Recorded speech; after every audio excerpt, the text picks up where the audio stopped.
La réunion récurrente de tous les vendredis au FIA d'Europe s'est tenue une fois de plus ce 11 octobre 2025 avec des participants assoiffés de nouvelles connaissances. Aux commandes de ce rendez-vous, la présidente nationale Fiat France, coach Virginie Yao. Sans plus attendre, l'association Fiat Monde fut saluée par tous sous la direction du coach Pélagie Donou, suivi d'un discours de bienvenue de leur président, le coach Ousmane Katakbaou Touré. Je m'engage à parler de santé, de bonheur et de prospérité a chaque personne a chi je parlo. Mi impegno a essere così forte che nulla possa disturbare la mia pace interiore. Nous sommes au bon moment, au bon endroit, avec de bonnes personnes. Quelles qu'en soient les circonstances, je suis sûr que chacun de nous a pris le temps pour venir dans cette académie de la réussite. Convaincu que nous n'allons plus ressortir comme nous sommes rentrés, je vous décrète la bienvenue. Bonsoir à nous tous. Place aux exhortations. L'orateur choisi pour la première exhortation sous le thème « Dieu est coach et n'est pas spirituel » a été le coach Rebecca Olaïtan Kokodé, pharmacienne biologiste. Tu mangeras à la sueur de ton front.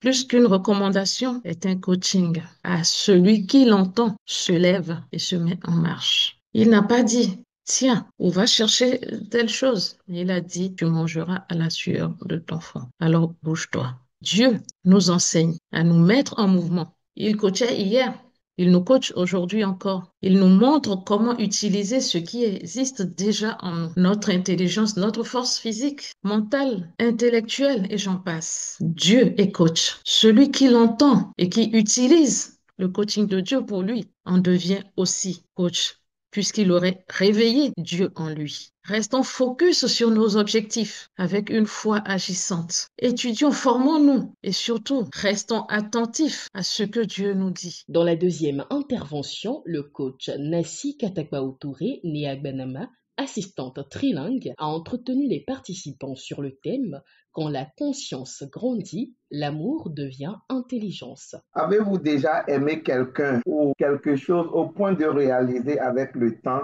que votre manière d'aimer a changé, que votre manière d'aimer est devenue plus lucide, plus posée, plus sage? Ce que vous avez vécu là, c'est le passage de l'amour passionnel à l'amour intelligent. Un amour guidé par la conscience. L'amour ne suffit pas. Il faut aussi de la conscience. Conscience de soi, de l'autre et du moment juste. Quand la conscience grandit, l'amour devient intelligence. Au début d'une relation, l'amour est souvent émotionnel. On veut plaire, fusionner, être comblé. Mais avec le temps, il faut passer à une autre dimension, l'amour conscient. Quand cette conscience s'élève, un miracle se produit. Votre amour cesse d'être un simple sentiment et devient intelligence relationnelle. L'amour émotionnel dit « Je t'aime parce que tu me rends heureux ». Et l'amour conscient dit « Je t'aime, donc je choisis de te comprendre, même quand c'est difficile ». Quand la conscience grandit,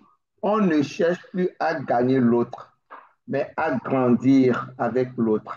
Et pour clôturer cette séquence d'exhortation, il a été invité le coach Sibi Traoré, vice-présidente du Fiat France, qui a abordé les erreurs spirituelles à éviter dans les religions. Nous vivons dans un monde où la foi est souvent confondue avec les fausses croyances, où beaucoup de personnes se privent de leur pouvoir intérieur à cause du manque de connaissances. La première erreur spirituelle est la déresponsabilisation. Croire que tout dépend de Dieu, des esprits ou du hasard, c'est nier la puissance du libre arbitre que Dieu a confié en l'homme. La deuxième erreur, c'est le fatalisme religieux. La croyance que tout est déjà écrit, que rien ne peut être changé. Il conduit à la passivité, à la résignation et à l'attente du miracle. Beaucoup prient pour des résultats qu'ils refusent de construire. Fatalisme religieux transforme la foi en sommeil. On prie sans agir, on espère sans semer, on se plaint sans corriger. Pourtant, Dieu a établi des principes naturels.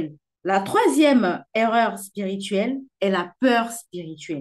La peur est l'ennemi de la foi, mais paradoxalement, certaines formes de religion nourrissent cette peur. peur du diable, de la malédiction, de Dieu, peur des esprits. Cette peur rend l'homme esclave, dépendant de ce qui prétend le protéger. La quatrième, c'est le commerce de la foi.